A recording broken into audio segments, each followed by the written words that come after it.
Buenos días, doctores, ¿cómo están? Doctor, muy buenos días, bien, gracias. Buen día, doctor. Buen día. Buen día, doctor. Buen día, doctor. Doctor, buenos días. Buen día. Doctor, muy buenos días. Buenos días, profesor Nelson.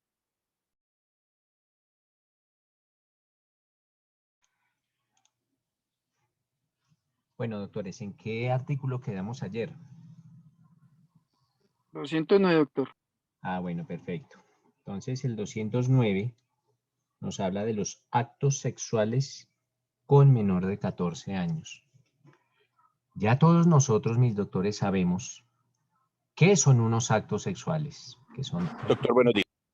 Buenos días, que son aquellos comportamientos tendientes a una satisfacción sexual sin que impliquen acceso carnal. Esto es, sin que impliquen ninguna clase de penetración. Entonces, todos aquellos comportamientos que no tengan ese componente de penetración se consideran actos sexuales con menor de 14 años. En este caso, el acto sexual como tal no es el delito, sino el delito es cometer el acto sexual con una persona menor de 14 años.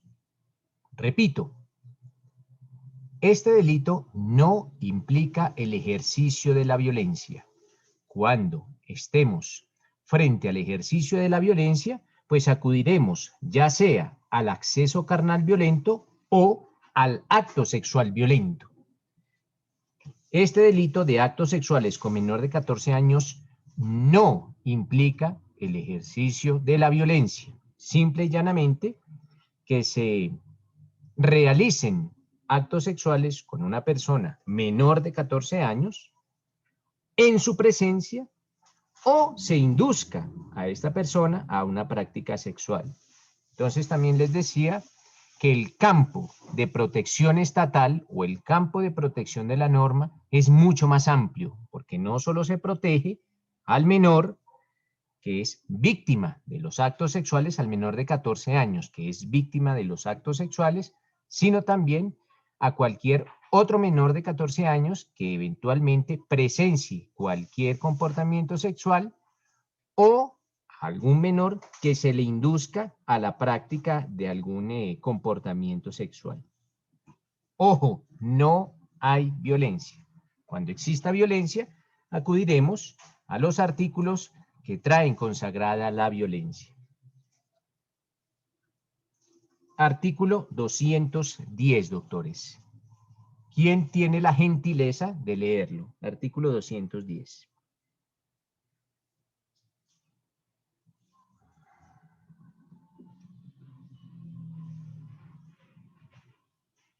¿Nadie? Leo, profesor, buenos días. Buenos días, Wilson. ¿Cómo está? Muy bien, profesor. Artículo 210, modificado artículo 14, ley 890 de 2004. Modificado artículo 6, ley 1236 de 2008. Acceso carnal o actos sexual abusivos con incapaz de resistir. El que acceda carnalmente a persona en estado de inconsistencia o que De padezca inconsciencia, trastorno, Wilson, de inconsciencia. perdón, sí, inconsciencia o que padezca trastorno mental o que esté en incapacidad de resistir, incurrirá en prisión de 12 a 20 años. Si no realizar el acceso, sino actos sexuales diversos de él, la pena será de 8 a 16 años. Gracias, Wilson.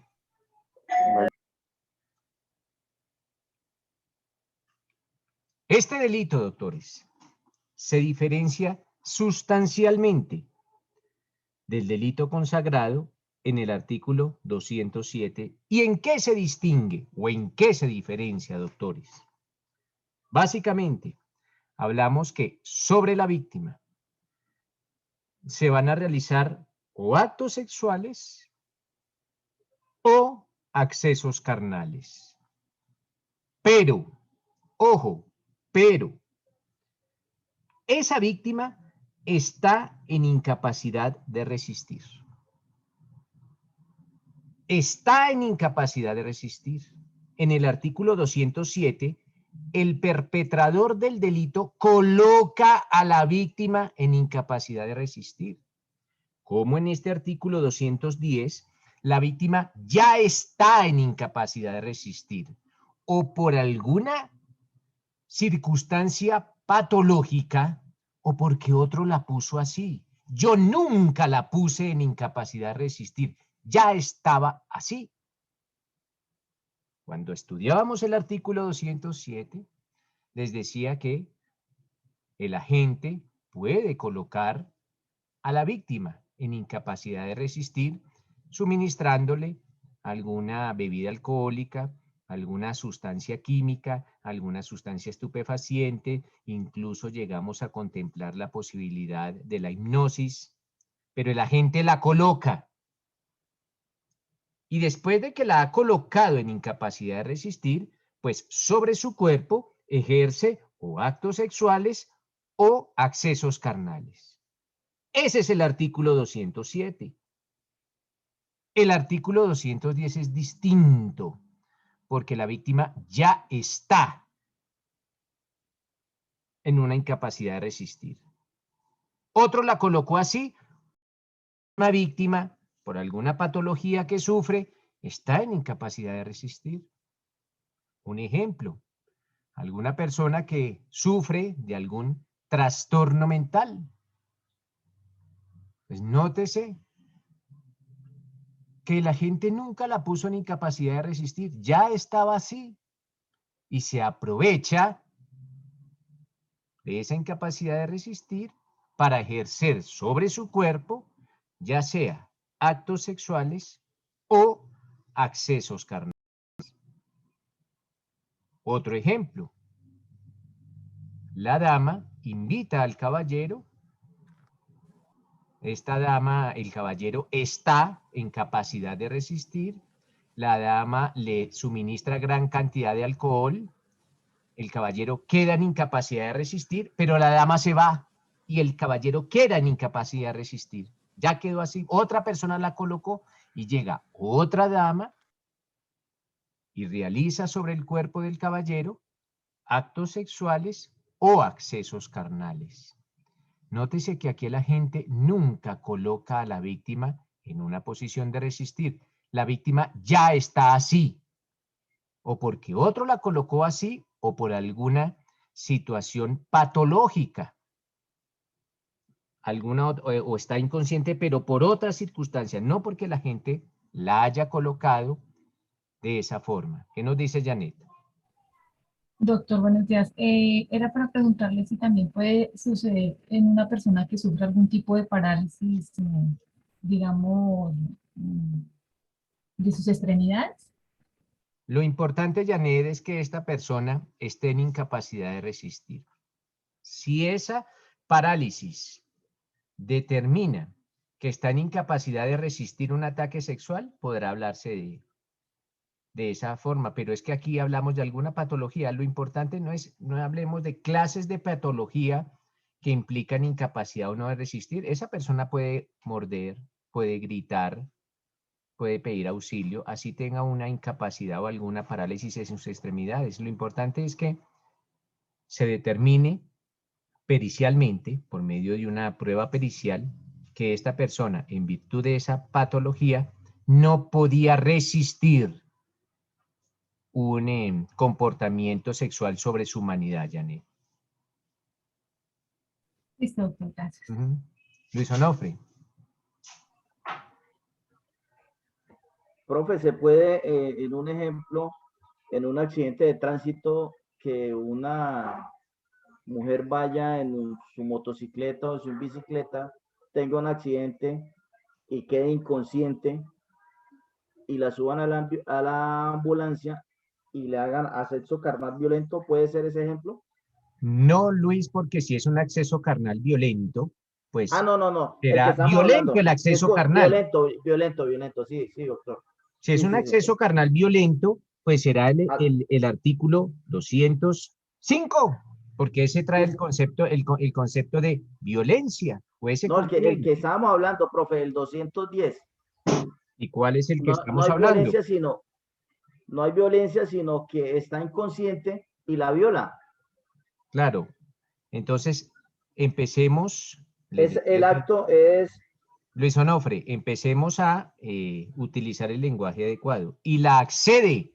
La accede. La accede carnalmente. Carnalmente. No ningún la viola. Eso sí. No, Así, no. no, nosotros ya los penalistas hablamos es la dama quedó en un estado de inconsciencia en virtud de un accidente de tránsito que sufrió.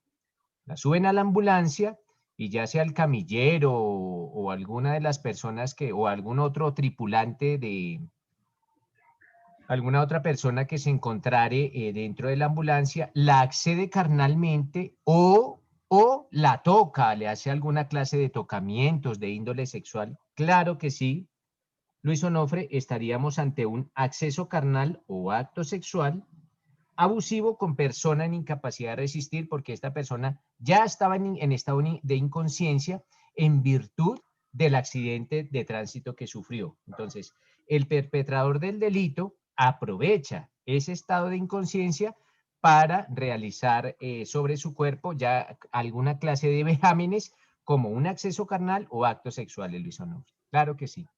Gracias, profe, muy amable. Dale, listo. Judith.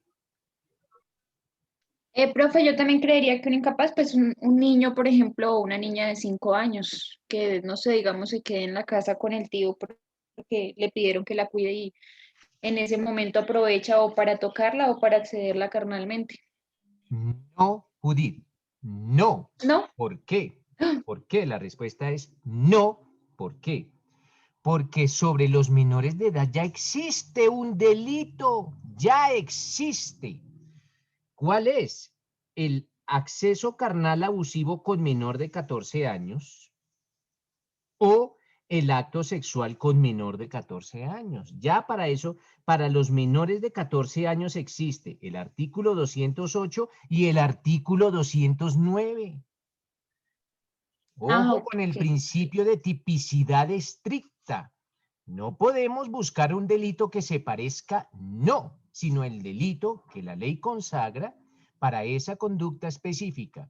Si una persona manosea a una personita de 5 años, pues es un acto sexual con un menor de 14 años, tiene 5 y será el delito del 209. ¿Quién dice que el niño de 5 años no se puede resistir? Claro, puede salir corriendo, puede gritar, puede pedir auxilio, claro que lo puede hacer, claro que lo puede hacer. Entonces, para esa conducta ya existe un delito, no el que se parezca, ya existe un delito. Por eso, el artículo 210 dice, el que acceda carnalmente a persona en estado de inconsciencia, ojo, de inconsciencia, o que padezca trastorno mental o que esté en incapacidad de resistir. Si hacemos un análisis lógico, básicamente lo que hablamos es de personas con alguna afectación en su conciencia, o por alguna patología, o porque las colocaron otra persona las colocó en estado de inconsciencia, o alguna similar. ¿Vale, Judith? Pero ya existe un delito vale, para ese comportamiento. Sí. ¿Listo? Ok. Sí, no, pues yo pensaba era en el tema de que era pues incapaz, pero ya me quedó claro. No, la incapacidad de los penalistas es muy distinta a la incapacidad de los civilistas. Ok, de pronto ahí es donde tenía la confusión, porque yo decía, pero es incapaz, no entiendo. Ok, Claro, vale. es incapaz para contratar, pero no es incapaz penalmente hablando, es que dice con incapaz de resistir, no incapaz civilmente hablando. Listo, ¿qué nos dice Windsor? Gracias, profesor. Yo quiero hablar de pronto lo que le puede pasar a muchos adultos, personas mayores, adulto mayor. El Alzheimer, ¿cómo se puede interpretar o en qué artículo lo puede uno poner cuando de pronto, como lo del Alzheimer son momentos, y si se demuestra que un momento de Alzheimer fue usado para acceder carnalmente o hacer acoso sexual, ¿ahí se aplica el artículo 210? El juez Windsor se tiene que apoyar en las ciencias auxiliares del derecho. En ningún artículo encontrará enfermedades que determinen, cuáles enfermedades determinan una eventual incapacidad de resistir o no, porque nosotros, Windsor, no somos médicos. Los médicos a su especialidad y nosotros los penalistas a la de nosotros. Entonces, se tendrá que llevar por parte de la Fiscalía a un médico que indique si eventualmente ese Alzheimer coloca a la víctima en incapacidad de resistir o no. Nosotros no tenemos por qué saber de esas otras ciencias. Para eso nos apoyamos precisamente en los peritos que nos indicarán si eventualmente esa enfermedad coloca a la víctima en incapacidad de resistir o no. Perfecto, profesor, gracias. Vale, perfecto. Juan Carlos. Sí, buen día, profesor. Profesores, no sé si de pronto me salgo el contexto del artículo, pero, o sea, conocí muchos casos donde habían personas que trabajan en funerarias y accedían carnalmente, se puede decir, o actos sexuales con tocamientos a los occisos. Bueno, ¿eso es imputable o también lo puede abarcar este artículo, profe? Juan Carlos, no lo abarca porque para ese comportamiento, sino que todavía no hemos visto el delito, pero ojalá lo alcancemos a ver, ese comportamiento se llama irrespeto a cadáveres. Ojo, irrespeto a cadáveres. Sí es un delito, pero aquí partimos de la base que se tratan pues de personas vivas cuando hablamos de las víctimas. ¿Vale, Juan Carlos? Pero Ok, profesor. sí existe un delito que penaliza o que castiga esa clase de comportamientos y se denomina irrespeto a cadáveres, aunque no lo hemos visto todavía, pero espero que ya sea en este o en el otro módulo lo alcancemos a ver. Ah, bien, profesor, muy amable. Vale, perfecto. Brigitte. Buenos días, profe. Bueno, tenía la pregunta que acaba de hacer el compañero y adicional a eso me quedó duda con la pregunta que hizo. Digamos que, sí, menor de 14 años, pero digamos él es, digamos un ejemplo, está en estado de coma en el hospital, ¿sí? Y lo acceden, ahí cómo se toma el delito. También igual como acceso a Se menor de tomará 14 el años. más grave. Esperen.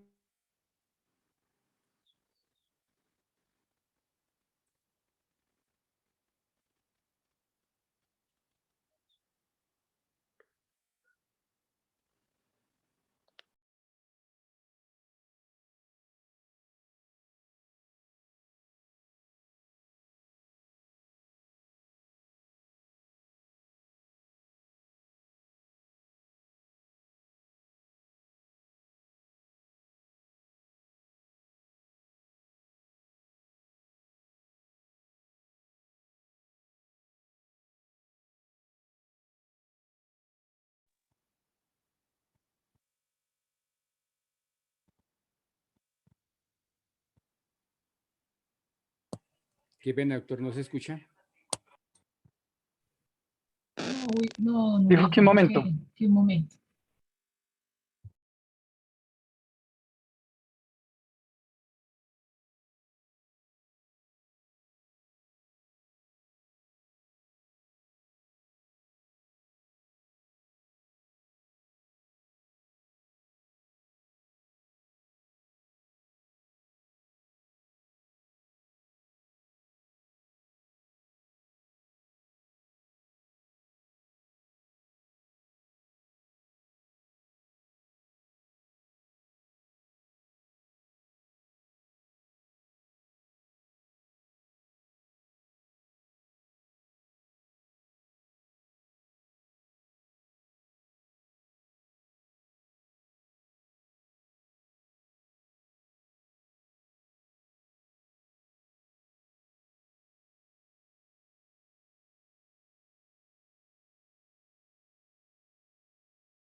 Entonces le decía yo a Brigitte, en este caso, que es un niño que se encuentra en estado de inconsciencia. Entonces, el perpetrador del delito no solo aprovecha pues el niño que es menor de 14 años, sino además de un niño que está en estado de inconsciencia porque, digamos, se encuentra en una clínica o se puede tratar de un niño con alguna parálisis cerebral, también puede ser. Se toma el delito más grave, en este caso, Brigitte, el más grave. Esto es el que tenga consagrada una pena más alta. Si se ejercieron un acceso sobre ese niño, nótese, Brigitte, que el delito de acceso trae una pena de 12 a 20. En este caso es de 8 a 16. Entonces se tomará el de 12 a 20 si realizó un acceso. O si realizó un acto, trae de 9 a 13, como en este caso hablamos de 12 a 20. Se tiene en cuenta el mínimo, no el máximo, porque en la mayoría de ocasiones se parte de los mínimos. Entonces se aplicará el delito con pena mínima más grave. Y esa es la que se le impondrá a ese perpetrador de ese delito, Brigitte, en caso de hallarlo responsable. Muchas gracias, profe. Vale, perfecto. Diego.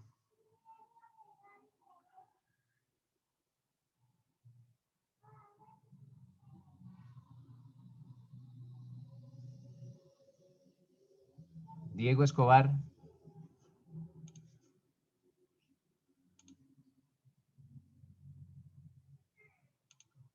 Bueno, Diego Escobar se nos fue. Entonces, mis doctores, recuerden que en el artículo 210, el perpetrador del delito o el agente, como lo llama la doctrina, no coloca a la víctima a resistir. Simplemente aprovecha que esa víctima ya estaba en incapacidad de resistir y sobre su humanidad ejerce ya sea accesos carnales o actos sexuales. Entonces, doctor, hemos abarcado el estudio del 205 al 210. Ahora nos vamos a remitir, mis doctores, al artículo 210A. Ojo, 210A, que se denomina el acoso sexual. ¿Quién le da lectura, por favor, al acoso sexual? Artículo 210A, acoso sexual. El que en beneficio suyo o de un tercero y valiéndose de El que en beneficio suyo o de un tercero y valiéndose de su superioridad manifiesta o relacione de autoridad o de poder, edad, sexo, posición laboral, social, familiar o económica, acose, persiga, hostigue o asedie física o verbalmente con fines sexuales no consentidos a otra persona, incurrirá en prisión de 1 a 3 años. Perfecto. Windsor, ¿tiene alguna pregunta antes de que empecemos con el estudio de este delito?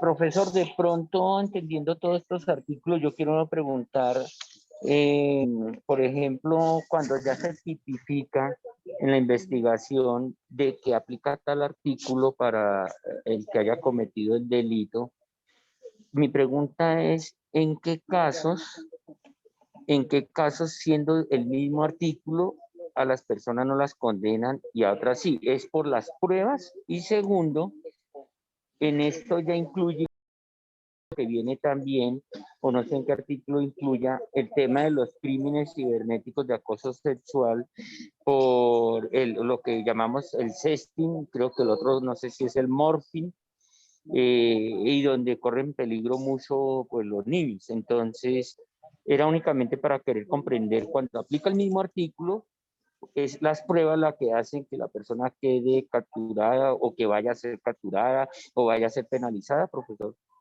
Serán las pruebas las que le indican al juez si esa persona es eventualmente culpable o responsable del delito o si es inocente. Serán las pruebas las que le indican al juez si el procesado es culpable o inocente. Serán las pruebas, esto es, en derecho penal, aunque ustedes no lo saben, pero en derecho penal es mejor irnos anticipando a los acontecimientos y que ustedes lo tengan claro. En derecho penal solo son pruebas, ojo, solo son pruebas las que se practican en el juicio. Ojo, las que se practican en el juicio. Todos esos elementos de convicción que tiene la fiscalía para sacar adelante su teoría del caso o su pretensión, y todos esos elementos de prueba que tiene la defensa para sacar avante su teoría del caso o su pretensión punitiva, en derecho penal no se denominan pruebas. En derecho penal se denominan elementos materiales probatorios, evidencia física o información legalmente obtenida. Entonces, si la fiscalía tiene dentro de lo que nosotros conocemos, ojo, como pruebas, tiene alguna denuncia, tiene testimonios, tiene peritajes, tiene inspecciones judiciales, tiene indicios. En derecho penal solo serán pruebas si esos indicios, esos testimonios, esos peritajes se practican y se incorporan en un juicio ante un juez de conocimiento.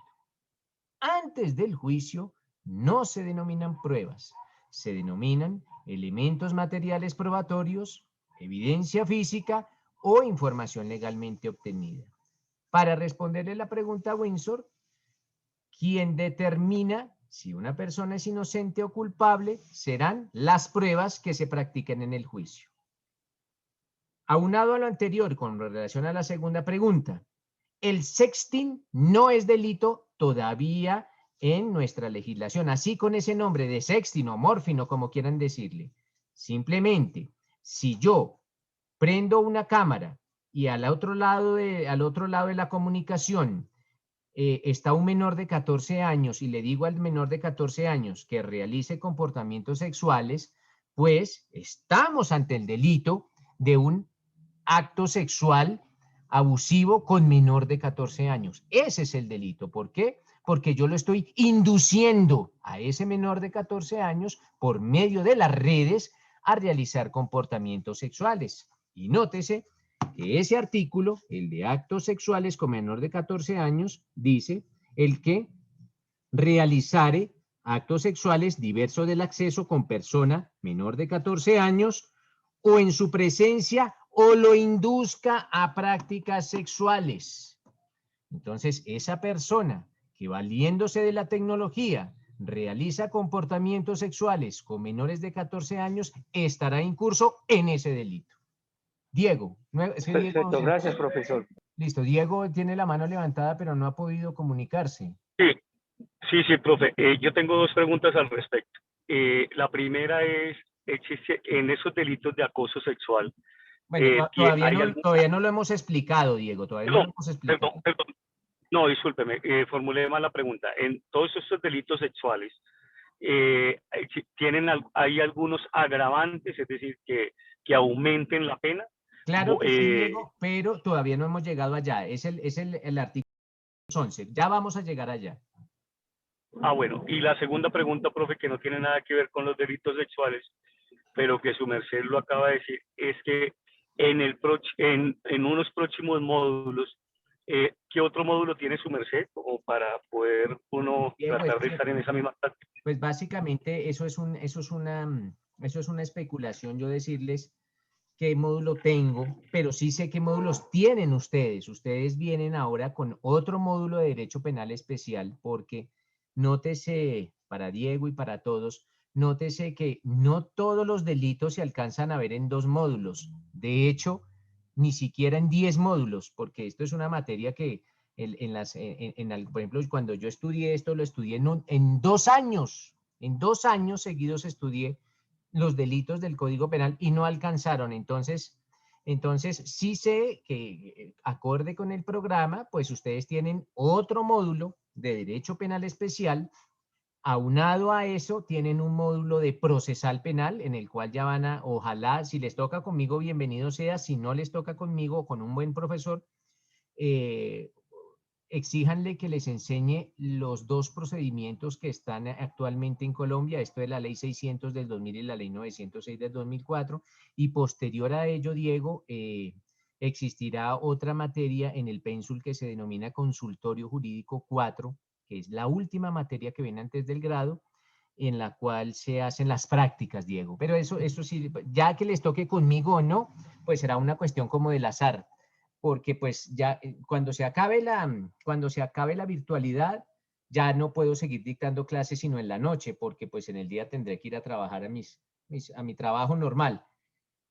Entonces esperemos a ver cómo evolucionan las cosas y pues si nos toca, bienvenido sea, o si no, mejor para ustedes porque puede ser un mejor profesor, Diego. No, lo pregunto era precisamente para ver si uno... Muchas gracias, profe. Vale, perfecto. Entonces, leíamos, mis doctores, el delito de acoso sexual. Este delito de acoso sexual, mis doctores, se adiciona al Código Penal, entra a nuestro Código Penal en virtud de algunos convenios o en virtud de algunos tratados internacionales que ha suscrito Colombia. Entre ellos, la Declaración Universal de los Derechos Humanos, y yo ya les había hablado sobre este tratado, acuérdense, y es muy importante que lo tengan en cuenta, la Convención sobre la Eliminación de todas las formas de discriminación contra la mujer, que también es conocida como la Convención de Belém do Pará. A raíz de la Convención de Belém do Pará, se incluye, entre otros, el delito de feminicidio, pero también el delito de acoso sexual. En virtud de esa convención, de la Convención de Belém do Pará, las damas, sobre todo, deben tener muy en cuenta esa Convención de Belém do Pará, porque es esa convención que elimina todas las formas de discriminación contra la mujer. Eso es una herramienta fundamental para las damas y lógicamente también para los caballeros, pero también para las damas porque ellas son los sujetos de protección de esa convención.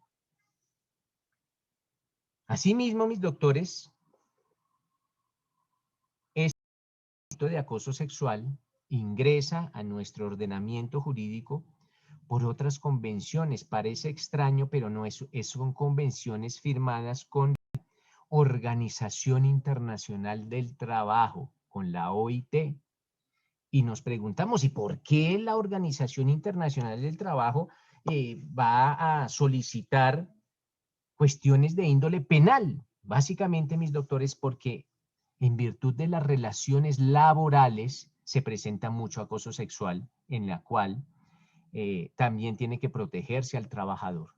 Entonces, muchos trabajadores han sido víctimas de acosos sexuales por parte de sus empleadores o por parte de sus patronos. En mi época le decían patronos, ustedes hoy en día les denominarán empleadores. Pero para la protección de estos trabajadores víctimas de acoso sexual, también se incluye ese delito de acoso sexual. Entonces, también en estos campos laborales se han desplegado por parte de algunos jefes conductas de acoso sexual. ¿Qué nos dice Judith? Ay, profe, es que quería que sí, por favor, me repetía las leyes que usted dijo que si nos tocaba con otro profesor le pidiera que nos enseñara la ley 600 y cuál era la otra, profe. Y la ley 599, esos son los códigos de procedimiento, Judith. Es que son en nuestro sistema, en nuestro sistema penal rigen o coexisten dos sistemas procesales. Esto es, se adelantan dos clases de procedimientos, y esos procedimientos están consagrados en leyes. Un procedimiento que es escrito básicamente, que es la ley 600 del 2000, y otro procedimiento que se denomina el sistema con tendencia acusatoria, o el sistema oral, como algunos lo llaman, que es la ley 906 del 2004. Esos dos sistemas procesales en la materia penal son los que coexisten. No es que uno haya derogado al otro, no. Los dos coexisten. Se pueden adelantar procesos o por un procedimiento o por el otro. Entonces es bueno conocerlos los dos porque eventualmente podremos enfrentar un caso bajo un procedimiento o por el otro. De hecho, la ley 906 consagra otro procedimiento que se denomina el procedimiento especial abreviado. Entonces, en materia penal tenemos 3 procedimientos y los 3 procedimientos tendremos que conocerlos porque eventualmente ya cuando ustedes sean abogados les dicen miren, esto se va a llevar por la ley 600, no, o sea, no me la enseñaron, o por el procedimiento especial abreviado, no, no me lo enseñaron, no, toca tener conocimiento de esos 3 procedimientos, Judy. Muchísimas gracias, profe. Vale, Windsor. Profesor, una pregunta y en su experiencia también, hay que desconocen que hay estos tratados o convenios y para mí debería haber capacitación para que las mujeres sepan que existen esos tratados y no solo el artículo. ¿Por qué? Porque nosotros que trabajamos por las mujeres y para las mujeres en muchos aspectos, vemos que ellas pierden la dignidad, se rompe el tejido social, porque todo siempre es el tema de plata, en el caso laboral. Y a veces muchas mujeres, porque no tienen la herramienta del conocimiento, les toca ceder y callar, porque son muchos los casos. Yo pregunto esto y puedo cometer el error hablando y no callando, entonces por eso le comento, profesor. Sí, básicamente estará de las organizaciones sociales el publicitar no solo la ley, sino todas las herramientas de protección, no solo de las mujeres, de cualquier persona, de cualquier trabajador, de cualquier mujer, de los niños, de las personas LGBTI, de todas las personas, porque en Colombia todas las personas son merecedoras de protección, pero en ocasiones por el desconocimiento de las herramientas se pueden llegar a presentar abusos. ¿Y quién más que nosotros los abogados? Si el abogado no lo conoce, entonces que el abogado se retire y se dedique a vender arepas, porque si el abogado no conoce las herramientas, que se dedique a otra cosa. Sí, Pero claro. nosotros los abogados somos los encargados precisamente de socializar estas herramientas. Y lo que nunca podré admitir es que un abogado se deje pisotear sus derechos, porque si un abogado se deja pisotear, ¿con qué autoridad va a defender a otro? Si él no se puede defender a sí mismo. Si un abogado no se defiende a sí mismo, ¿cómo va a defender a otro? Entonces yo como cliente digo, pero si este señor no es capaz de defenderse, ¿cómo me va a defender a mí? Entonces, ojo, y no solo los abogados, los estudiantes. Ustedes ya tienen que incluir allá en su cerebro el chip de abogados. No se dejen pisotear, doctores. No dejen que pisoteen sus derechos, porque desde ya se acostumbran a pisotear sus derechos y un abogado que se deje pisotear los derechos, les repito, que se dedique a vender arepas, porque no sirve para abogado. Entonces... claro, eso es como una mujer que... No fuimos ayer a clase, profe, porque estamos defendiendo nuestros derechos. Muy bien, muy bien, muy bien, eso me parece. Gracias, profesor. Pero entonces, ojo. Profe, además que es como una estudiante, una estudiante de derecho se deje maltratar físicamente o psicológicamente ya después de esta clase, profe. No. O viceversa, un caballero, sí, claro, o un caballero que nos dejemos acosar sexualmente en el trabajo. Claro, Diego, cualquier persona. Ay, pobrecito. Y miren que el irrespeto de los derechos a veces no viene por parte de otros particulares, sino también del Estado, también de las instituciones. El irrespeto del derecho viene desde el momento en que voy a un cajero electrónico. ¿Cómo va a decir el banco que tengo que estar pendiente que no hayan alguna clase de mecanismo para que no me saque el dinero? ¿Cómo va a decir el banco eso? Si ¿de quién es ese banco? ¿Es mío? Si es mío, yo tengo que estar pendiente que no hayan allá obstáculos para que salga el dinero. Yo no, es el banco. Ese cajero electrónico es del banco y el banco es el que tiene que estar pendiente de eso, no yo. Si a mí no me sale el dinero, pues el banco me tiene que responder. Pero el banco no puede decir, es que yo le advertí. No le advertí, no, si eso es señor, eso es ustedes. ¿Cómo va a ser posible que si se roban el contador de agua de mi casa, entonces yo tenga que pagarlo? Si lo tengo que pagar es porque es mío, y si es mío yo puedo ejercer actos de señor y dueño sobre ese contador, es decir, lo puedo vender, lo puedo comprar, lo puedo guardar, pero no puede decir, usted no lo puede tocar, pero es suyo, porque si se lo roban, usted lo paga. Por favor, somos abogados. Esos dedos a la boca que se los metan a alguien que no sea abogado, pero a nosotros no, porque para eso estudiamos leyes. Nosotros no estudiamos leyes para hacer plata, porque hay abogados que no tienen ni para el almuerzo. Estudiamos leyes es por una función social, nuestra función es social y empieza desde nosotros mismos, desde que no nos dejemos pisotear nuestros derechos. Desafortunadamente, esta cuestión de los derechos en este país es un poquito delicada, pero tendremos que ir hasta las últimas consecuencias. Indistintamente, los de nuestros derechos, los de nuestras familias, los de nuestra comunidad, y ser como multiplicadores, ser ejemplo de que no nos dejamos irrespetar para todas las personas. Pero bueno, volvamos a nuestro acoso sexual. Excelente, gracias, profesor.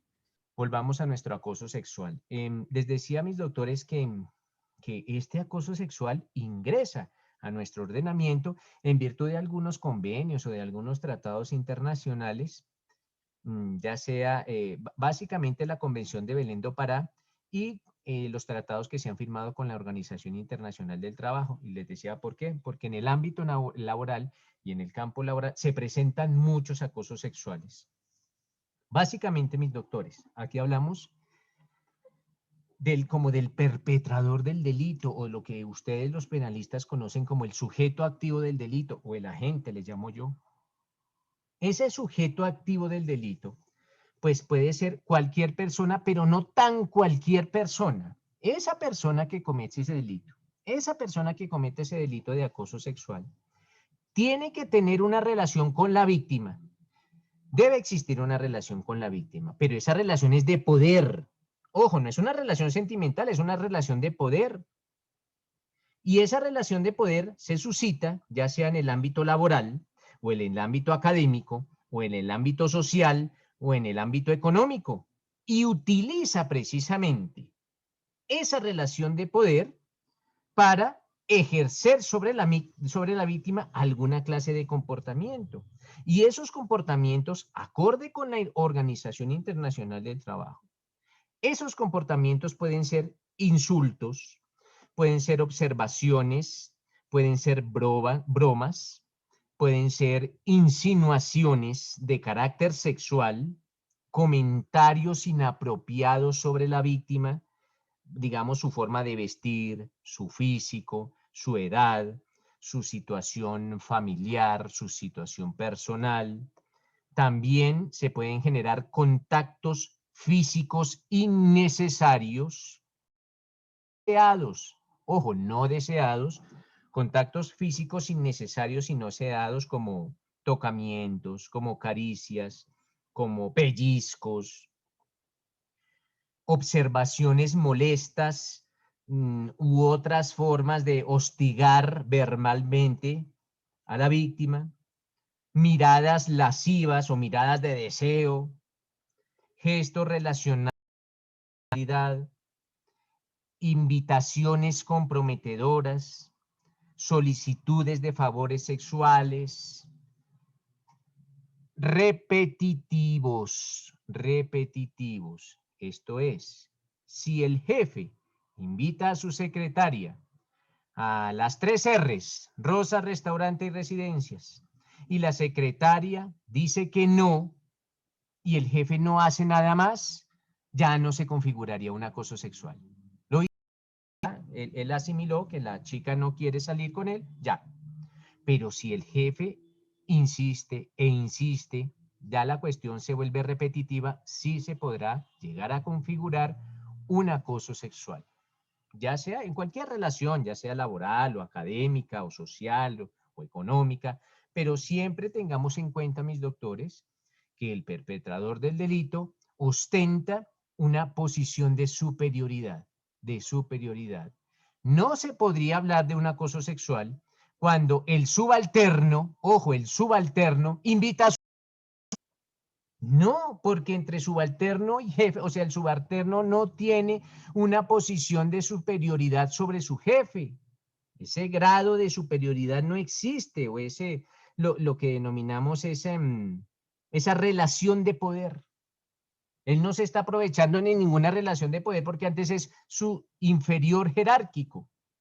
Entonces, en ese caso no se podría, de pronto de otro delito, pero no el de acoso sexual, porque el de acoso sexual implica que el perpetrador del delito tenga una posición superior a la víctima y aproveche precisamente esa posición para realizar algunos de todos estos comportamientos que les indiqué anteriormente.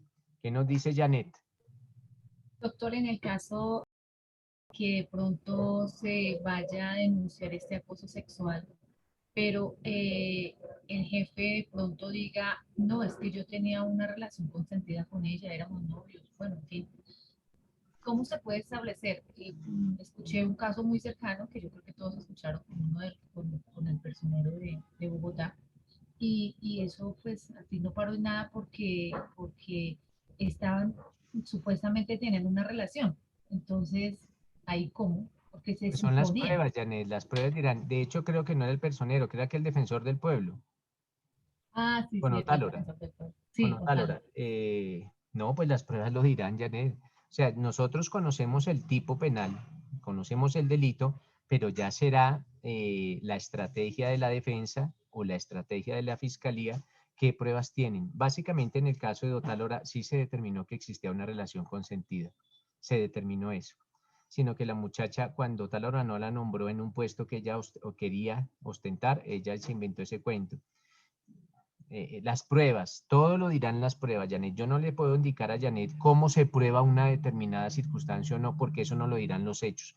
Los hechos nos dirán, cuando yo escucho, o cuando, bueno, yo no, porque no lo hago, pero cuando escucho a algunos colegas veo a algunos colegas que escuchan a sus clientes, inmediatamente, escuchando al cliente, se dan cuenta cómo tienen que desplegar una investigación defensiva, en caso tal que sean los defensores, o cuando son representantes de víctimas, cómo tienen que desplegar una investigación tendiente a obtener pruebas. Pero eso hará aparte de una consulta en la cual el cliente le indique perfectamente a su abogado las circunstancias de tiempo, modo y lugar, y empecemos como a diseñar una estrategia. Pero básicamente, ¿cómo podría? Pues con los medios de prueba. ¿Y qué medios de prueba? Con base en las circunstancias de tiempo, modo y lugar. Doctor, usted mencionaba ahorita de que las pruebas las determinaba el juez y que tenían que ser dentro del proceso. No, Esas yo nunca he pruebas, dicho eso, Janet. no, me refiero, o sea, de pronto entendí mal. O sea, las pruebas y las personas, si el denunciado o el que está acusando tiene las pruebas, esas, o sea, las No, pruebas lo que las pasa hace es que llegar o él las en pide. materia penal, cuando el denunciante, cuando la fiscalía, cuando la defensa tienen pruebas, en materia penal no se llaman pruebas, no, así no se llaman. Para los demás abogados, porque incluso los que no sean penalistas lo llaman pruebas, y para ellos lo son, pero para nosotros los penalistas no son pruebas. Para nosotros son elementos materiales probatorios, evidencia física o información legalmente obtenida. Y una vez que esos elementos materiales probatorios, evidencia física o información legalmente obtenida, se lleven al juicio, ojo, se lleven allá a una audiencia que se llama juicio, se convertirán en pruebas. Allá serán pruebas, antes no lo son. Antes son, pues, esas tres definiciones que les dije, con elementos materiales probatorios, evidencia física o información legalmente obtenida. Janet.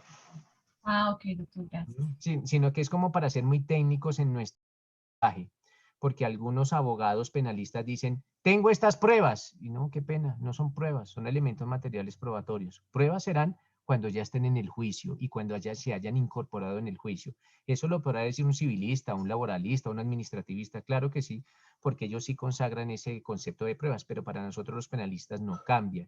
Y son cositas que pues pueden determinar, miren, uno mide a los abogados cómo hablan, por cómo hablan, y uno cuando escucha a un abogado ya sabe, por lo menos si saben, si entienden el derecho penal o no. Cuando utilizan algunas imprecisiones uno sabe que podrán ser muy buenos abogados, pero penalistas no lo son. ¿Qué nos dice Juan Carlos? Sí, profesor.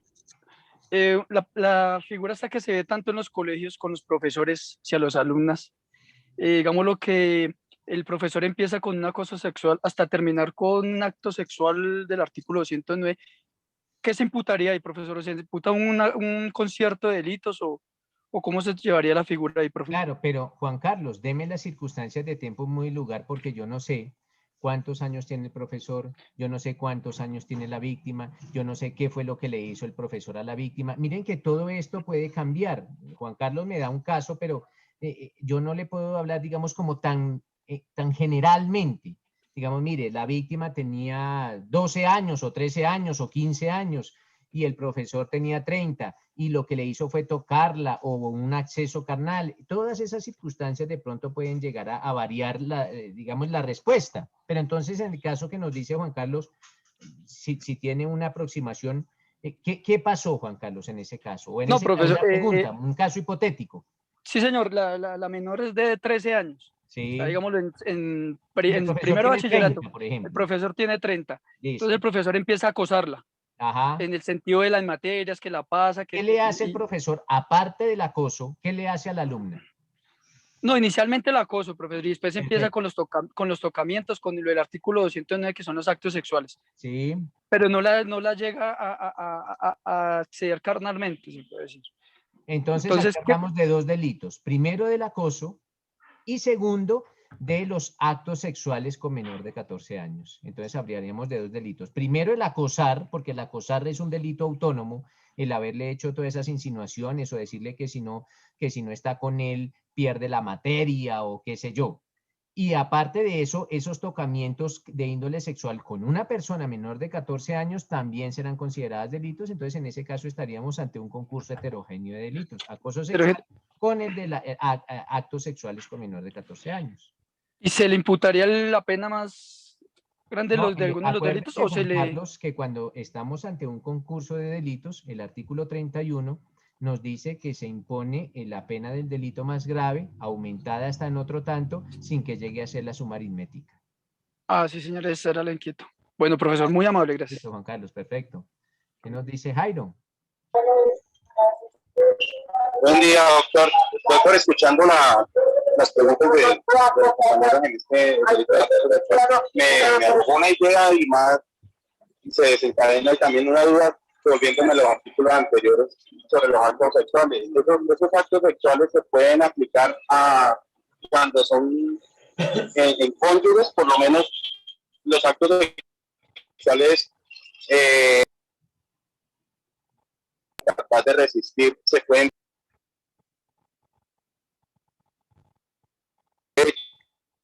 Jairo, está muy mala la conexión. Yo creo que se está escuchando pésimo, Jairo. Entonces tratemos de mejorar un poquitico la conectividad. ¿Me escucha ahí, doctor? Sí, Jairo, ahora sí, pero entonces quédese quieto porque si usted camina, se va y llega y se va y llega y no le alcanzo a Sí, señor. Para ir al grano, las preguntas de los compañeros en este delito de acoso sexual me hizo también dar una inquietud o idea de los delitos anteriores de actos sexuales. Esos actos sexuales en personas con incapacidad de resistir se puede dar entre cónyuges, pues se pueden dar situaciones, no todas las parejas pueden estar pasando por buenos momentos, pero en algún momento alguna de las dos partes pueden estar en incapacidad de resistir por ingesta de licor o cualquiera de esas situaciones, y se puede ver inmerso en un delito de esos siendo pareja, pues de actos sexuales en incapacidad de resistir entre parejas, entre cónyuges. A ver si le medio entiendo a Jairo. Jairo nos indica que son cónyuges y uno de los cónyuges coloca a la otra en incapacidad de resistir o eventualmente se aprovecha de alguna incapacidad de resistir de su cónyuge y sobre su humanidad ejercen ya sean actos o algún acceso carnal, siempre y cuando se determine que la persona, que la víctima no quería ni accesos ni actos sobre su humanidad, pues estaremos ante la perpetración de algún delito, porque aquí no se castigan dos aspectos fundamentalmente. Primero, el aprovecharse de ese estado de inconsciencia o el aprovecharse de esa incapacidad de resistir de la víctima, y segundo, pues es su no voluntad o su no querer. Entonces, básicamente se castigan esos dos aspectos. Don Luis Carranza, cuénteme. Sí, doctor, gracias, buen día. No, es que la pregunta mía era pues con respecto a lo anterior que hablaba, yo sé que es un poco salido del tema, el tema de las pruebas, elementos materiales probatorios, evidencia física, dice que cuando se llevan a juicio, ya allí se convierten en pruebas. ¿Cuál es la diferencia, doctor, que esas pruebas en determinado momento se decretan ilegales o legales? ¿O cómo hace uno para saber si una prueba la está llevando a un proceso legalmente o ilegalmente. Pues yo Básicamente, sé que eso es de otro sí, eso es costal, de sí, otra, pero de otra materia, pero sí, si pero las una pruebas, luz. si las pruebas atentan contra derechos fundamentales o si las pruebas no cumplen con todos los requisitos legales para su nacimiento, hay determinadas pruebas o determinados elementos materiales probatorios que exigen unos pasos para que nazcan. Por ejemplo, para que yo chuse un teléfono, si yo soy fiscalía, pues yo tengo que chuzar el teléfono porque un fiscal lo ordena. Entonces tengo que tener la orden de un fiscal. Nadie puede chuzar un teléfono sin la orden de un fiscal. El fiscal tiene que dar la orden. Si no hay orden, esa prueba es ilegal.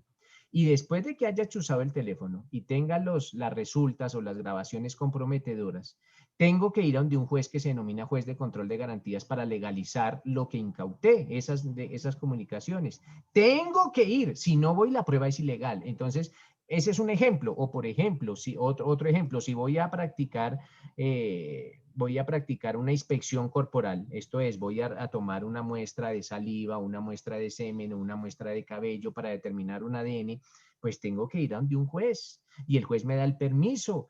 Yo, fiscalía, tengo que ir donde un juez y el juez me da permiso para eso. Y una vez con ese permiso, voy y tomo la muestra de saliva y con los resultados vuelvo donde otro juez y ese juez me dice, le legalizo esos resultados.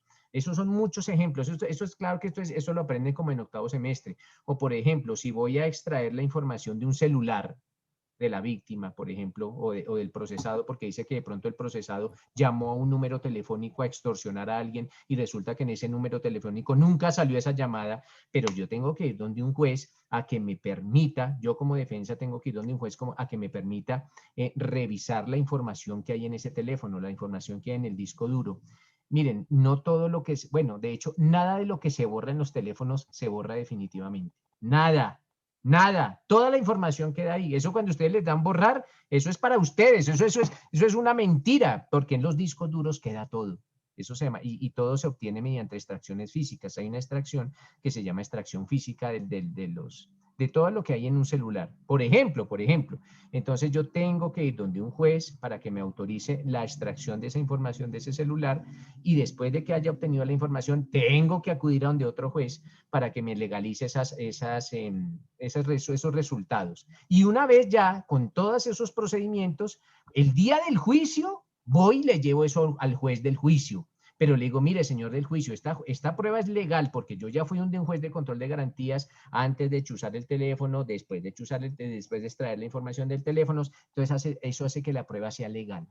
Entonces, porque cumplió todos los requisitos que la ley consagra para obtener algunas clases de elementos materiales probatorios. En otras ocasiones la prueba puede ser ilícita. Ilícita es que atenta contra derechos fundamentales. Por ejemplo, que un testimonio fue obtenido mediante la tortura, por ejemplo. Entonces son pruebas ilícitas y eso tumban todo el proceso, pero eso básicamente, entonces cuando una prueba es ilícita o ilegal, pues lo dirá uno es cómo nació esa prueba. ¿Cómo nació ese elemento material probatorio? Y usted tendrá que estar muy pilas si como se obtuvo ese elemento material probatorio cumplió todos los requisitos legales o no. Y los requisitos legales los trae la ley 906 del 2004, Luis. Gracias, doctor. Vale, perfecto. ¿Qué nos dice Janet? Doctor, con relación a lo que usted acaba de mencionar, me asalta una duda. Si llega un cliente y nos dice, no, es que yo quiero colocar una denuncia, que me colabore para colocar una denuncia ante la fiscalía por acoso, ¿sí? Por acoso sexual. En los parágrafos que menciona ese artículo, ¿sí? Por un hostigamiento, porque físicamente o verbalmente por algún miembro de la familia o, bueno, qué sé yo, No, el ojo, esposo. Janet, porque tiene que ser alguien que ostente superioridad. Superioridad. Entonces tú escuchas a tu cliente y dice, bueno, venga, ¿por qué acoso sexual? Dice, porque mi hijo me está... ¿Cuál mi hijo? Mi hijo no sirve. Entonces uno le dice, señor cliente, eso no es acoso sexual. Venga, yo le explico. Pero tiene que haber esa relación de Jerarquía. poder, esa relación de poder y de jerarquía si hablamos de derecho penal o de acoso sexual o si no, nada. Listo. Bueno, y digamos, ese cliente resulta que, digamos que es el jefe y esa persona tiene unas pruebas, como por decir, videos, bueno, qué sé yo, grabaciones, y resulta que como dicen que hay que tener permiso, que usted acaba de mencionar que hay que solicitarlo ante un juez, O sea, ese tipo de elementos probatorios se tienen en cuenta o el abogado los podría tener en cuenta. Janet, yo no me puedo poner aquí a dar una clase de eso porque yo tengo que analizar todas las pruebas que le aportan y en algunas de ellas se podrán incorporar y otras no. Yo tengo que mirarlas a ver si esos videos respetaron cadena de custodia o si esos videos han sido manipulados o si no, porque yo me tengo que anticipar a lo que la contraparte diga. Entonces, no es que no cualquier prueba sirve, no cualquier prueba sirve. Lo que nosotros denominamos pruebas, o sea, le vamos a denominar pruebas como para mejor entender, pero no cualquier prueba sirve. Habrán unas que sirvan, habrán otras que no sirvan, pero eso necesitará un análisis en derecho probatorio de todas y cada una de las pruebas. Eso nos dirán cuáles sirven y cuáles no sirven, cuáles podré incorporar a la denuncia y cuáles no, pero tendré que ejercer un control. Yo como abogado tendré que primero conocer de derecho probatorio penal y saber cuáles me sirven, cuáles no me sirven, porque de pronto algunas me las podrá atacar la contraparte y pues voy a quedar mal, y cuáles sí y cuáles no, pero sí básicamente todas las pruebas necesitan, de pronto algunas de estas de videos, algunas sirvan, otras no sirvan, Janet. Ah, ok, doctor. Pero pues eso necesita es un estudio profundo de cada una de las pruebas en que me digan cuáles sirven y cuáles no sirven. O sea, es que yo no puedo decirles, miren, estas sirven y estas no sirven. No, tráigamelas acá, las ponemos aquí en un escritorio y empezamos a analizar una a una. Y yo le diré a mi cliente, mire, esta sirve por esto, esta no sirve por esto, esta sirve por esto, esta no sirve por esto. Pero entonces ya entra uno como en los detalles del estudio de cada caso. Ah, ok, doctor, gracias. Vale, y eso lo aprenden en derecho probatorio, o tienen la idea en derecho probatorio, en derecho procesal penal, porque en el derecho procesal penal sabe cómo se introducen las pruebas, y ya en su práctica. En la práctica, en el consultorio jurídico 4, y en la práctica ya en la práctica ustedes se van a dar cuenta cómo se incorporan las pruebas, cómo se practican las pruebas, pero en derecho penal lo de las pruebas es fundamental. Si ustedes tienen las pruebas, pero no saben incorporarlas al proceso, pues se quedaron con esas pruebas ahí, nunca llegaron al proceso. O de pronto, si saben incorporarlas al proceso, pues se las van a mostrar al juez y el juez va a tomar alguna determinación con base en ellas. Entonces les decía a mis doctores que pues cuando hablamos de un delito de acoso sexual, pues básicamente el agente o el perpetrador del delito ostenta una relación de poder y él está superior a la víctima. Y sobre esa relación de poder les decía que se pueden ejercer muchísimos comportamientos. Les decía que pues las caricias, esas observaciones molestas, incluso les dije que miradas como obscenas o lascivas, todos estos comportamientos eventualmente podrán llegar a determinarse como un eventual acoso sexual. Mis doctores, el artículo 211 consagra unas circunstancias que agravan, ojo, agravan estos delitos. Agravan estos delitos. ¿Cuáles delitos? Pues los delitos sexuales, los delitos que hemos visto hasta ahora. Esto es, del 205 al 210A. Entonces, esas circunstancias se denominan circunstancias de agravación punitiva. Única y exclusivamente, mis doctores, son circunstancias de agravación punitiva para los delitos sexuales. No son para ningún otro delito, para los delitos sexuales. Alguien, por favor, que lea el artículo 211 del Código Penal. Dice así, profesor. Capítulo 3, disposiciones comunes o los capítulos anteriores. Circunstancias de agravación punitiva. Artículo 211, modificado Ley 1236 de 2008. Las penas para los delitos descritos en los artículos anteriores se aumentarán de 1/3 parte a la mitad cuando: primero, la conducta se cometiere con el concurso de otra u otras personas. Segundo, el responsable tuviere cualquier carácter, posición o cargo que le dé particular autoridad sobre la víctima o la impulse a depositar en él su confianza. Tercero, se produjere contaminación de enfermedad de transmisión sexual. Cuarto, se realizare sobre persona menor de 14 años. Quinto, modificado Ley 1257 de 2008, artículo 30. La conducta se realizare sobre pariente hasta 4º grado de consanguinidad, 4º de afinidad o 1º civil. sobre cónyuge o compañero o compañera permanente, o contra cualquier persona que de manera permanente se hallare integrada a la unidad doméstica, o aprovechando la confianza depositada por la víctima en el autor o en alguno o algunos de los partícipes. Para los efectos previstos en este artículo, la afinidad será derivada de cualquier forma de matrimonio o de unión libre. Sexto, se produjere embarazo. Séptimo, cuando la víctima fuere una persona de la tercera edad o disminuido físico, sensorial o psíquico. Octavo, adicionado Ley 1257 de 2008, artículo 30. Si se cometiere sobre personas en situación de vulnerabilidad en razón de su edad, etnia, discapacidad física, psíquica o sensorial, ocupación u oficio. Noveno, adicionado Ley 1257 de 2008, artículo 30. Si el hecho se cometiere con la intención de generar control social, temor u obediencia en la comunidad. Listo, perfecto. Con relación a las circunstancias de agravación, toca hacer algunas consideraciones, mis doctores. Nótese que una de las circunstancias de agravación es que la víctima sea menor de 14 años. Eso es cierto, pero eso no aplica para dos delitos, para el 208 y para el 209. Porque el 208 dice acceso carnal abusivo con menor de 14 años. O sea que esa circunstancia, que la víctima ya sea menor de 14 años, está tenida en cuenta en el delito. Y el 209 dice actos sexuales con menor de 14 años. O sea que ese delito ya contempla la circunstancia o el hecho que la víctima es menor de 14 años. Mal podría un fiscal decir que le va a imputar a una persona el delito de actos sexuales con menor de 14 años agravado porque es menor de 14 años. Hombre, por favor, esto atentaría contra el principio del non bis in idem, no dos veces por lo mismo.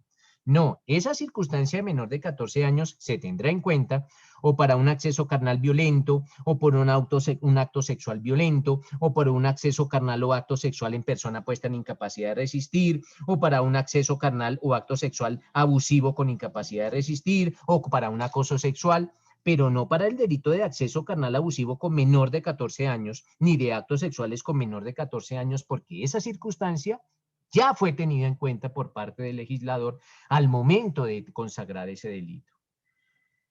Miren este ejemplo, les voy a poner, y esto es un ejemplo de la vida real. A veces nosotros entendemos mejor con ejemplos. Esto es un caso de la vida real, este es un caso que salió hace poco. A ver. Espérenme un momento. Porque, bueno. Me dicen cuando les haya compartido la pantalla, mis doctores. ¿Ya? ¿Ya miran la pantalla? Sí, señor. Sí, señor. Ya.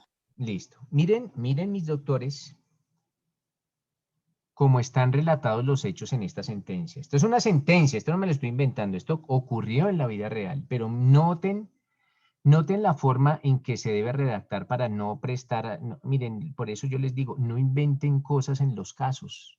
Cuando yo les doy un caso, es única y exclusivamente con los hechos que yo les doy, no con los que ustedes se quieran inventar de más o se quieran inventar de menos. No, son los hechos. Y eso tiene que ver, doctores, a la vida práctica. Tienen que acudir a la vida práctica. Mire cómo está redactado estos hechos, doctores. Noten lo siguiente, dicen.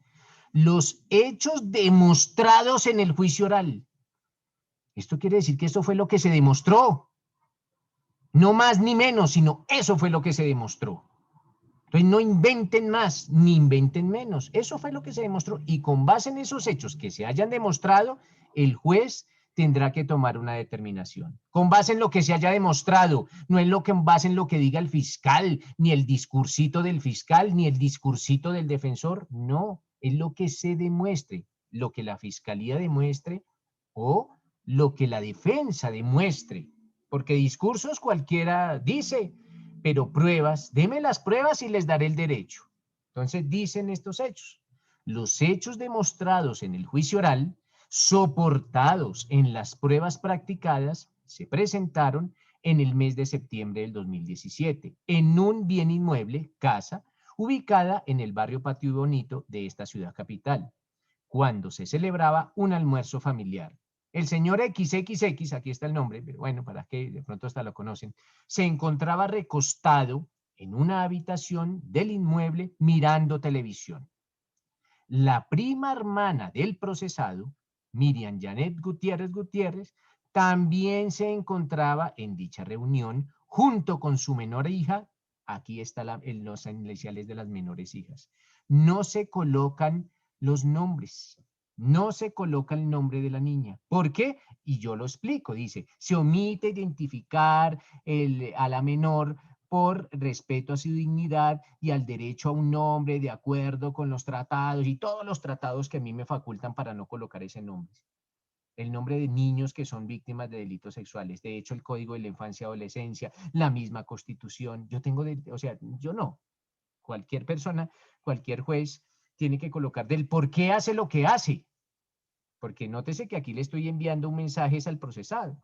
Entonces, esta niña, entonces, bueno, les decía, la prima hermana del procesado, quien también se encontraba en dicha reunión, junto con su menor hija. Estas son las iniciales de la menor hija. Quien ingresa a dicha habitación, momento en que el procesado le toca sus partes íntimas. ¿Cuáles? Vagina, por debajo del pantalón. La niña le comentó lo acaecido a su progenitora una vez abandonado el inmueble. Entonces ustedes se preguntarán, bueno, ¿y cuántos años tiene esa niña? Pues aquí está. Dice, la fecha del nacimiento de la menor fue el 18 de abril del 2012. Ah, bueno, entonces nosotros ya sabemos que esa niña nació el 18 de abril del 2012 y que esos hechos ocurrieron en el año 2017. O sea que la niña tenía 5 años. 5 añitos tenía la niña. Entonces ya tenemos esos hechos. Entonces les pregunto, mis doctores, con base en estos hechos, ¿de qué delito estaríamos hablando? Ahí tienen los hechos. Miren, ahí los tienen. Acto sexual con menor de 14 años. Cuando me digan qué delito, díganme con base en qué artículo y si se presenta algún agravante o no. 209 del Código Penal. 209. ¿Se presenta algún agravante del 211? Nosotros tenemos que hacer un estudio no solo del que primero se nos llegue a la cabeza, sino de las circunstancias, ya sea de agravación o ya sea de atenuación. En los casos de delitos sexuales que hemos visto hasta ahora, solo hemos visto circunstancias de agravación. No me interrumpan, si no les concedo el uso de la palabra, no me interrumpan porque nos estaríamos rebajando, les digo nuevamente, a la gente del Congreso. Y nosotros no somos tan de baja calaña como esta gente del Congreso. Entonces, siempre miremos, doctores, si se presenta alguna circunstancia de agravación. Ya estudiamos, ya vimos las circunstancias de agravación del artículo 211. Ya vimos todos los delitos sexuales, pues todos los delitos sexuales de accesos y actos, aunque hay más, pero por lo menos los más importantes, que es el acceso carnal violento, el acto sexual violento, cuando se coloca a la persona en incapacidad de resistir, cuando se aprovecha a la persona con incapacidad de resistir, cuando se comete un acceso carnal con una persona menor de 14 años o cuando se comete un acto sexual con una persona menor de 14 años. Ya los vimos, por lo menos esos, y las circunstancias de agravación. Ojo, las circunstancias de agravación también es bueno tenerlas en cuenta porque, mis doctores, esas circunstancias de agravación aumentan demasiado la pena. Demasiado la pena. No es lo mismo un delito de acceso carnal violento a un delito de acceso carnal violento agravado. La pena se supera terriblemente y nosotros le tenemos que informar eso al cliente. No es lo mismo enfrentar una pena de 8 a una pena de 16 años de prisión. No es lo mismo, por ejemplo, ya vimos, mis doctores, los delitos de homicidio. No es lo mismo un homicidio simple que un homicidio agravado. Nótese que el homicidio agravado arranca de 400 meses. Entonces, por favor, tengamos en cuenta eso, doctores, porque para nosotros puede resultar intrascendente, pero para el cliente o 8 años más de prisión, no es tan fácil porque de pronto nosotros no lo asesoramos bien. Bueno, entonces una vez hecho ese respectivo regaño, le concedo el uso de la palabra a don Diego Monroy. Doctor, en el inciso quinto del artículo 211 dice que la conducta se realizará sobre pariente hasta cuarto grado de consanguinidad, Diego, cuarto yo de no le estoy afinidad, pidiendo, primero de yo no le estoy pidiendo que me lea el artículo. Los artículos yo ya los conozco. Dígame, yo sí soy su cliente, ¿a qué delito me estoy enfrentando? de acuerdo al artículo De acuerdo a esos 209 que hechos, de acuerdo se... a esos hechos. De acuerdo a los hechos. Sí, señor. El que realizare actos sexuales con menor de 14 años. Sí, o Y sea, ¿qué tiene la delito? agravante. Señor. ¿Qué delito, qué artículo, Diego? El 209. Ah, bueno, entonces Diego dice el 209, que es acto sexual Acto con menor sexual de 14 abusivo. años. Sí, Actos, señor. dice actos, se llama así, actos sexuales con menor de 14 años, así se llama el 209. Y dígame, doctor Diego, ¿por qué ese delito? Inicialmente, después hablamos de las agravantes. Listo. Ese delito sencillamente porque el tocamiento es un acto sexual con menor de 14 años y está Bueno, contemplado en entonces el usted le Código tiene Penal que en el decir a su artículo cliente, 209. mire, señor cliente, porque tocar a una persona menor de 14 años es delito. Por eso. Tocar a una persona, se tocar a una persona en sus partes íntimas, vagina, es considerado delito. Cuando esa persona tiene menos de 14 años. Y en este caso, la víctima tiene 5, entonces es menor de 14 años. Entonces, eso es lo que uno básicamente le tiene que decir a su cliente. Al cliente no le tiene que hablar en un lenguaje que él también entienda, porque pues el cliente no es abogado ni nada, pero uno sí le dice al cliente, mire caballero, tócale la vagina a una persona menor de 14 años, es delito. Y si usted quiere saber dónde es delito, pues está consagrado allá en el artículo 209. Y tiene una pena mínima de 9 y una pena máxima de 13 años. Ah, miren que el cliente ya sabe a qué atenerse. No se necesita saber abogado para entender esa explicación. Pero como Diego es el abogado, yo soy el cliente, entonces, ¿qué nos dice más el abogado Diego, el abogado penalista? ¿Qué nos dice más el abogado Diego? Solo eso, Diego, no hay ninguna circunstancia de agravación punitiva, doctor Diego. Es que en este momento encuentro que en el artículo quinto del 211, para decirle al señor Luis David Gutiérrez que se metió en un problema bastante grave porque tiene un agravante del delito y el hecho de que la conducta se realizara sobre pariente hasta cuarto grado de consanguinidad. Entonces, la prima hermana del procesado, la hija, alcanza a cobijar este ítem del artículo 211, entonces tiene un agravante. Y si tiene un agravante, Y el agravante abogado, dice ¿de que cuánto se es la pena? aumentará de una tercera parte a la Pues si tiene mitad el castigo. Pues señor abogado, es que La eso no le pena interesa al va cliente. de 14. Al cliente le interesa es la pena mínima y la pena máxima. Usted ya realizará las operaciones aritméticas, pero al cliente usted no le puede decir, señor cliente, la pena se aumentará de una tercera parte a la mitad. No, al cliente lo que le interesa es saber cuál es su pena mínima y su pena máxima, y para eso el abogado sabe dosificar la pena. Yo les he enseñado a dosificar la pena ya, doctores. Sí. Entonces, doctor Diego, yo le Sí. pagué a usted la consulta, usted me cobró $1.000.000 no para que me recite los artículos del Código Penal, si para esa gracia me voy y me compro un código a la librería, no, yo es para que el doctor abogado me asesore. Entonces, doctor abogado, dígame, ¿cuál es la pena mínima y cuál es la pena máxima?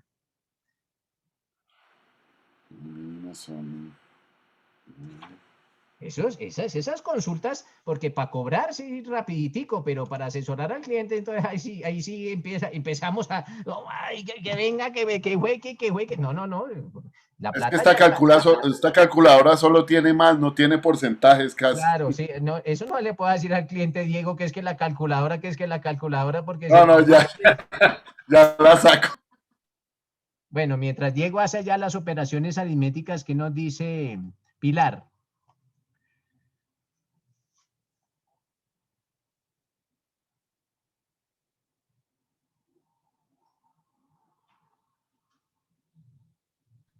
Doctor, buenos días.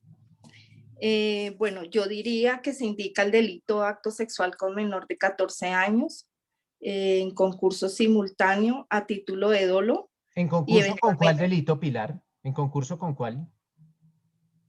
Si es un concurso es porque son varios delitos. Ojo, cuando hablemos de concurso, hablemos de varios delitos. Aquí usted me dice en concurso, pero ¿en concurso con cuál delito? Si no dice, si usted me dice concurso es porque me está hablando de otro, aparte del primero. ¿De cuál otro? Y si no hay ningún otro, no me diga concurso, porque no lo habría. Entonces, Listo. nuevamente recapitule. Bueno, se indica el delito de acto sexual con menor de 14 años a título de dolo y eventualmente tendrá una pena de 9 a 13 años. ¿Sin agravante? ¿Ya estudió las agravantes, Pilar? No, voy a mirarlo. Entonces, si no las ha estudiado, ¿cómo le va a decir al cliente eso? ¿Qué tal que el cliente? Mire que los clientes no son ningunos pendejos, Pilar. Los clientes van donde varios abogados y depende, y unos dirán, sí, esto es así, y otro es otro. El cliente no va donde uno nomás y ya con eso se queda. Eso es como cuando uno está enfermo y acude a varios médicos. Entonces uno sabe cuál médico tiene como el dominio del tema y cuál no. Y sin uno ser médico, pero uno ya se da cuenta de cómo habla, de decirle, mire, pero Pilar no me ha visto las agravantes, entonces Pilar hasta ahora se ha ganado la mitad de la consulta o sea que 1 millón de pesos para que usted me diga 209 puntos. No, es muy fácil ganárselas. Entonces, Pilar, por favor, miremos si eventualmente, ojo, si eventualmente puede llegar a materializarse o puede llegar a presentarse alguna de las circunstancias de agravación del artículo 211 o no. Puede que sí o puede que no. ¿Listo, Pilar? Listo, doctor Yamir. Gracias. Vale, perfecto, Pilar. Vuelvo con don Diego, que ya creo que tenga una calculadora porque la calculadora de ella solo ven pesos, pero no ven porcentajes, me dice Diego, que solo pesos sí, pero porcentajes no. ¿Qué nos dice Diego? Solo para cobrar, doctor. Bueno, la pena quedaría mínimo de 12 años y medio hasta 17 años y 3 meses. Bueno, y espéreme, Diego, máximo, espéreme porque yo quiero saber usted de dónde sacó esa cifra. ¿Qué operaciones realizó para llegar a ese mínimo y a ese máximo? ¿Qué operaciones realizó? Y yo voy aquí a cerciorarme a ver si las operaciones estuvieron o no bien hechas. Cuénteme, Diego, ¿qué operaciones hizo? Bueno, entonces decimos que la pena es de 9 mínimo y máximo 13 de 9 a años. 13. Venga primero, acuérdense mis doctores, acuérdense, no solo Diego, sino todos.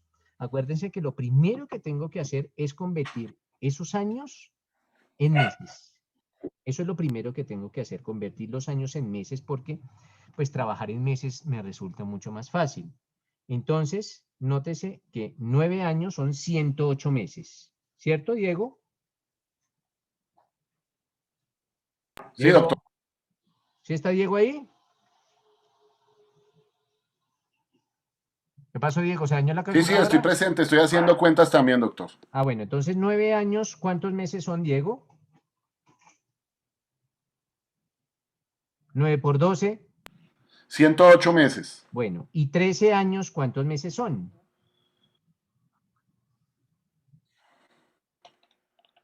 ¿13 156. 156, profe. Son 156 meses. Entonces, en meses, mis doctores, estamos hablando de una pena mínima de 108 meses y una pena máxima de 156.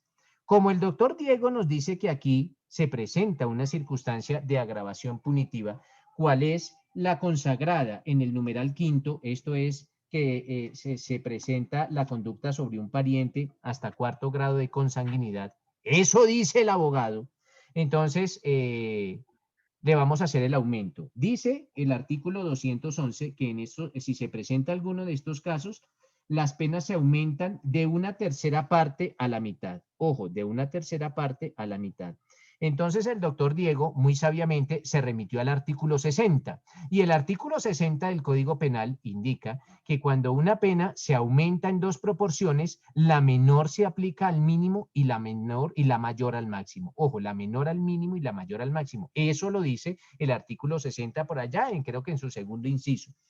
Entonces, el doctor Diego va a establecer, primero que todo, cuál de las 2 proporciones es mayor y cuál de las 2 proporciones es menor. Y entre 1/3 y 1/2, ¿cuál es mayor y cuál es menor, doctor Diego?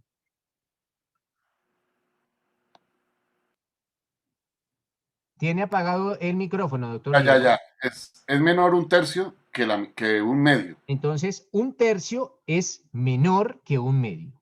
Entonces, como el artículo 60 dice que en caso de que se aumenten las penas, la menor se aplicará al mínimo y la mayor al máximo, entonces a 108 le aumentaré un tercio y a 156 le aumentaré un medio. Para establecer cuánto es un tercio de 108, pues 108 lo divido entre 3 y eso me da 36. O sea que 36 es la tercera parte de 108. Y 108 más 36 me arroja 144 meses. ¿Cuánto me había dicho el doctor Diego que era la pena mínima? Según allá sus exóticas cuentas, doctor Diego. No, nunca me dijo Señor. 144 meses. No, yo le había dicho 150, no, yo le había dicho era 12 años. 12 años y 12 años, bueno, si son 12 años, ahí estaríamos en lo mismo, pero siempre lo hagamos en meses. Y en la máxima, Diego, ¿cuánto le dio? En meses, sí. Sí, señor. Yo había dicho 19.5 años, entonces ya lo hago. Claro, hagámoslo con meses porque es que ustedes tienen que hablarles a sus clientes, que sus clientes le entiendan. Entonces, a un cliente decirle 19.5, no, dígame cuántos meses y el cliente ya sabe atenerse, para qué atenerse. ¿Y esto para qué, mis doctores? Básicamente para los allanamientos. Cuando una persona se allana a los delitos, ya sabe eventualmente qué pena va a enfrentar y eso lo tiene que tener claro el cliente. No sea que el abogado le diga que 5 años y resulta que... 351 meses. ¿Cuántos, Diego? 351 meses. 351 dice Diego. 351. ¿De dónde sacó ese 351? Sí, señor. Discúlpeme, doctor Diego, ¿de dónde sacó el 351? 13 meses más 6.5, que es la mitad, me da 19.5 años. Dividido, eso multiplicado por 12 meses. Bueno, entonces vamos a hacer la operación usted y yo, Diego, para ver a ver si lo que usted hizo está bien o está mal. Creo que es 234. No, aquí el que corrige soy yo. Aquí el que corrige soy yo, no son ustedes. Aquí el que corrige soy yo. ¿Estamos? Si ustedes ya lo saben, pues ya quédense callados, pero aquí el que corrige soy yo y estoy hablando con Diego. Diego, ¿cuánto es la pena máxima del delito sin el agravante? 13 años. No, démelo en meses. Ah, perdón. Pues ya le he dicho 2 veces a Diego que me transforme la pena en meses. 156 meses. Perfecto, Diego. Entonces, a 156 le va a aumentar la mitad. ¿Cuánto es la mitad de 156? 78. ¿Y 156 más 78 cuánto me da?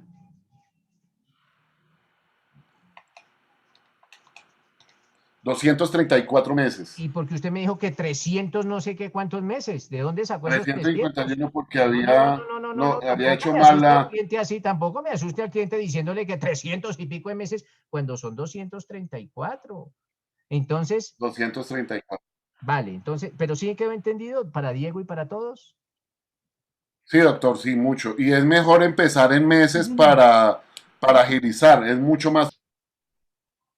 Pero entonces, listo. Entonces, ojo con los ejemplos de la dosificación. Eso también nos sirve, mis doctores, para repasar dosificación. Miren que de una vez estamos repasando dosificación porque de pronto le habíamos perdido la práctica con relación al módulo pasado.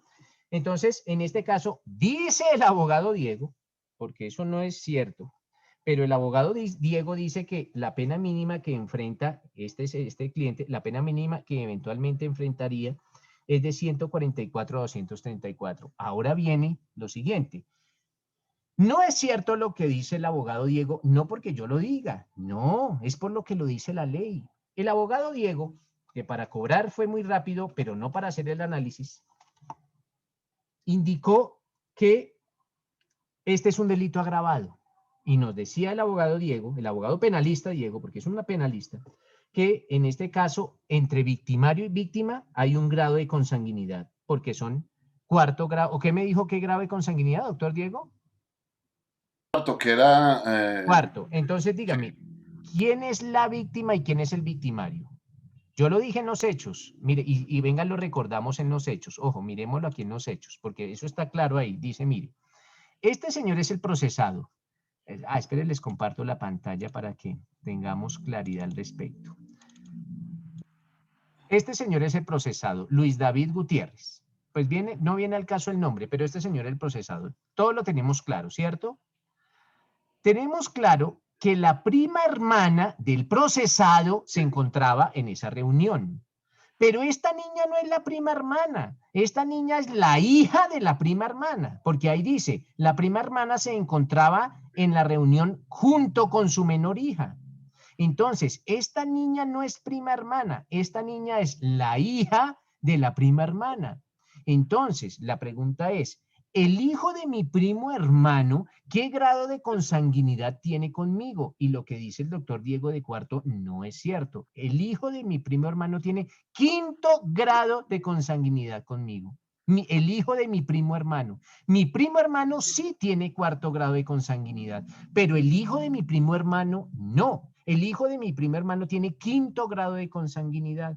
Entonces, como tiene 5º grado de consanguinidad, no lo cobija el numeral 5º, porque el numeral 5º solo va hasta el 4º. Nunca cobija el 5º. Entonces, aquí no existe ese grado de consanguinidad. Y si no existe ese grado de consanguinidad, mal podría imputársele esa circunstancia de agravación, precisamente por eso. Porque tenemos que tener muy claros, mis doctores, cuáles son los grados de consanguinidad. ¿Qué nos dice Pilar? Pilar, ¿alguna acotación? No, doctor, quería decir, o sea, ya lo explicó, o sea, es que los grados de consanguinidad van hasta el 4º grado, ¿verdad? No, los grados de consanguinidad van hasta el 5º, 6º, 7º, 8º. Eso no es que vayan, no. Lo que pasa es que la ley solo consagra hasta el 4º. O sea, la ley dice hasta el 4º. Eso no quiere decir que no exista el 5º. Claro que existe el 5º, o el 6º, o el 7º, pero la ley solo consagra hasta el 4º. Los demás sí existen, pero no están consagrados en ese agravante. Doctor, en lo penal, en los grados de consanguinidad es diferente a lo civil, ¿verdad? No, es exactamente igual. Los grados de consanguinidad son todos para el derecho, pero existen hasta varios y varios grados. Lo que pasa es que la circunstancia que agrava el delito solo cobija hasta el 4º. Si se cometiera hasta el 5º que existe, ya no lo cobija el Código Penal. O no lo cobija, es agravante, porque el agravante dice que hasta el 4º grado de consanguinidad. ¿Vale? Gracias, doctor. Gracias, doctor. Don Luis, cuénteme. Ahí me surge una pregunta y es, por ejemplo, con respecto al 209 que estamos hablando y con las circunstancias de agravación, en el numeral 4. Pero, a ver, ¿de cuál circunstancia de agravación me dice Luis? Sobre el mismo 209, doctor. Sí, ¿qué dice? Del artículo 211. No, porque las circunstancias de agravación están en el 211. ¿Cuál me va usted a sacar a relucir? Sí. ¿Cuál? Quería preguntarle porque es que el doctor le explicó hace un momento, pero no lo entendí. El cuarto dice, se realizare sobre persona menor de 14 años. Pero claro, si el mismo Luis, delito... si usted no me había entendido, ¿por qué no me había preguntado? Es que, ojo con eso, porque yo nunca vuelvo a repetir las clases y si no lo entendieron, imagínense que no he entendido todo.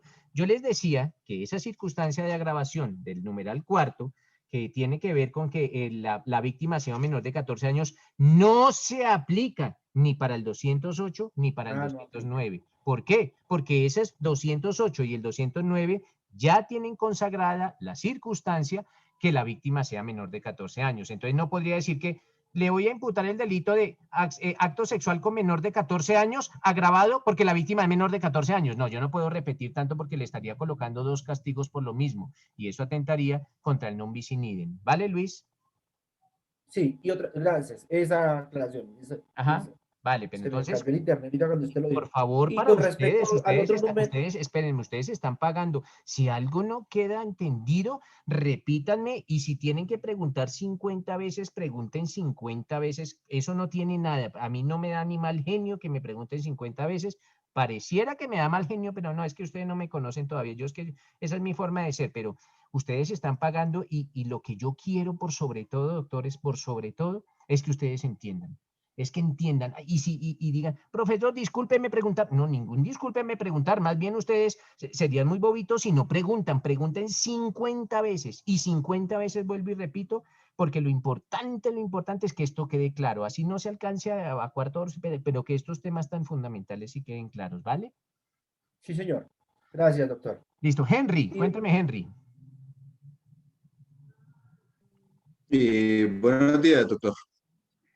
Doctor, en este caso que cometió, en este delito que cometió el señor Luis, como lo estábamos explicando, se ve claramente inmerso en el artículo 209 del Código Penal, y el agravante para él sería en el artículo 211, numeral 2, en el cual dice, el responsable tuviere cualquier carácter de posición o cargo que le dé particular autoridad sobre la víctima o lo impulse a depositar en él su confianza. Espéreme, Henry. Miren, en esto atendamos criterios de lógica, Henry.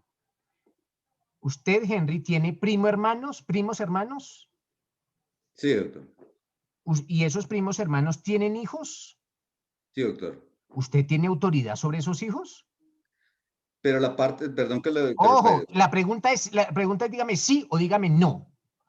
¿Y tengo qué? ¿Autoridad sobre esos hijos? ¿Los hijos de los primos hermanos? No, doctor. No, entonces abandonemos ese pedacito. Ahora dice la confianza. Usted me lo de pronto decir es por la confianza. ¿Sí, Henry? Sí, doctor. Listo. Venga, le digo, Henry, ¿usted de dónde sacó que tenían confianza? ¿A raíz de qué? ¿A raíz de dónde lo dedujo? ¿Por qué lo dedujo? Yo le dije, Henry, a todos, solo con base en los hechos que se hayan demostrado. No con lo que usted se iba imaginando. Yo les dije, no se imaginen cosas, porque los abogados penalistas a veces tendemos a imaginarnos cosas. Por eso, mire, Henry, y les comparto pantalla, mire lo que dice aquí, Henry, dice, los hechos demostrados en el juicio oral. Eso fue lo que se demostró. Nunca se demostró que hubiese una confianza. Nunca se demostró. Solo lo que está en los hechos. Miren que cada palabra, mis doctores, cada palabra que se plasma en una sentencia es muy importante. Aquí dice, los hechos demostrados en el juicio oral. Si hubiese habido confianza, Henry, se hubiese colocado en los hechos. Se hubiese colocado en los hechos. En los hechos no se colocó eso. Debía de existir. Claro, si no se colocó eso, Henry, es porque no se demostró.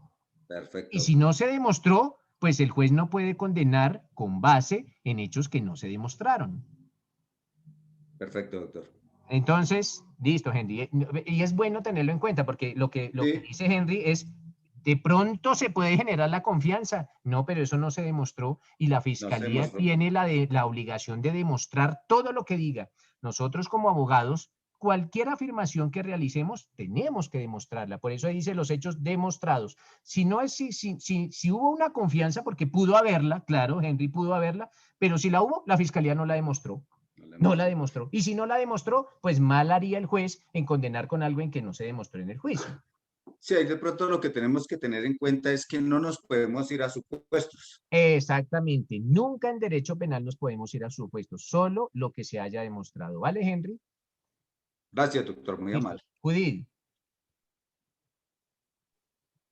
Ay, profe, a mí se me olvidó bajar la mano porque es que yo te iba a decir que era el numeral, o sea, el de agravación era el numeral 7, pero no porque se estaría juzgando 2 veces por lo mismo. Vale. Entonces, listo. Sebastián.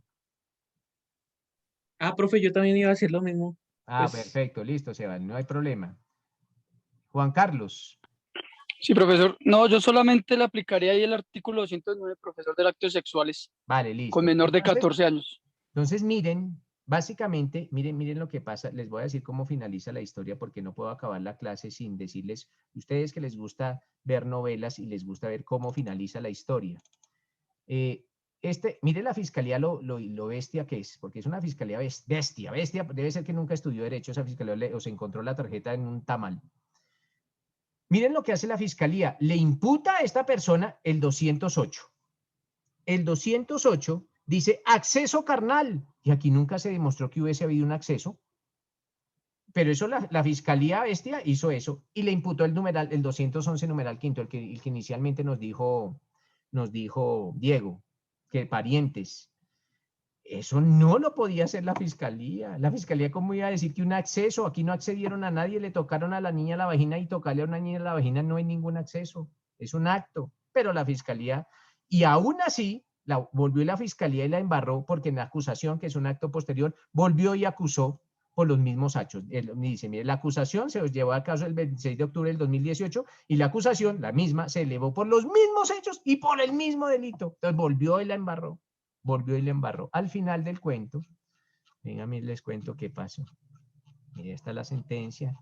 Todo lo que habla el juez, la cháchara que habla el juez, una sentencia debe ser larga porque debe estar, pues, no tan larga, pero tiene que explicársele bien al procesado por qué es que se toma una determinación. A ver, volvamos aquí. De todo esto es lo que se habla en una sentencia. Se habla bastante. Resuelve. Condenar al procesado al delito de actos sexuales. Lo que habíamos dicho, actos sexuales con menor de 14 años, sin agravantes. Solo actos sexuales a la pena de 108 meses. Y se le condenó a la pena de 108 meses y pues se le libró la respectiva orden de captura inmediata. Aquí está, mire, aquí está de una vez. De manera inmediata y por medio del centro de servicio se librará la correspondiente orden de captura. Debe estar por ahí huyendo ya este tipo. Pues ya pero ya tiene orden de captura. Doctor, ¿le puedo hacer una pregunta? Claro que sí. Doctor, ¿esa pena puede ser excarcelable? No, esa pena no, porque el Código de Infancia y Adolescencia prohíbe todos los beneficios contra los menores. Eso también está escrito ahí. 108 meses. Es una pena alta. 108 meses de prisión, imagínense. Por ponerse chistosito. Diego. Doctor, en este caso, en materia civil, la justicia se dice que es rogada. O sea, el juez no puede dar otra cosa de lo que se solicita. El penal sí, veo que sí. En penal uno puede condenar a una persona por un delito distinto del que diga la fiscalía, siempre y cuando sea un delito de menor entidad. Ok, o sea, no es rogada como en la civil. Sí, debería hacerlo, pero la jurisprudencia de la Corte ya facultó a los jueces para hacerlo. Entonces los jueces ya pueden condenar por el delito que les venga en gana, siempre y cuando sea de menor entidad al que dice la fiscalía. No estoy de acuerdo con eso, pero la jurisprudencia ya facultó a los jueces. Pero yo no estoy de acuerdo, pero uno tiene que jugar pues con las reglas que dicen los señores de la Corte Suprema de Justicia.